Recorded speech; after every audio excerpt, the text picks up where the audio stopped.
श्री गोपाळ कृष्ण भगवान की जय। लीळा नंबर 383। सारंग पंडिताचा भोजनाचा प्रश्न। एके दिवशी सर्वज्ञ आसनावर बसले होते। जवळ सारंग पंडित बसले होते।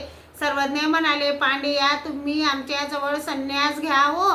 ते म्हणाले, जीजी, मला जेवणात दररोज तूप, भात किंवा गोड धड लागते आणि वरून पान विडा शिवाय गादी व पलंग आरामासाठी पाहिजे।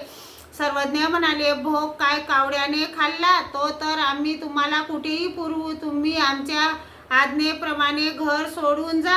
पा बरं भोग मिळतो की नाही। जा बरं हो जी।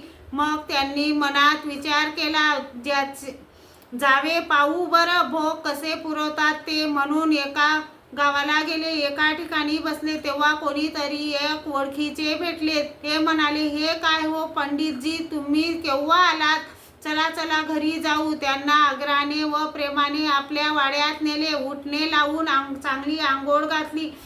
उत्तम प्रकारचे तुपाभाताचे जेवण दिले। त्यांची चंची पाने व सुपाऱ्यांनी भरून ठेवली। झोपण्यासाठी पलंग गादी दिली। दुसऱ्या दिवशी सकाळी उठले। हे तर नातेवाईकांचे गाव, आता अनोळखी ठिकाणी जाऊ। मग दुसऱ्या गावाला गेले। तेथे एका ठिकाणी बसले। तांबोळी उतरले होते।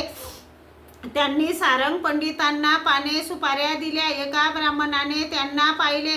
तो आपल्या घरी घेऊन गेला। त्याने तूप भात जीव घातले, पलंग गादी झोपायला दिली। पुन्हा दुसऱ्या गावाला गेले तेव्हा तेथे तसेच झाले। मग सर्वज्ञांच्या दर्शनाला परत आले। दंडते घातले, श्रीचरणा लागले।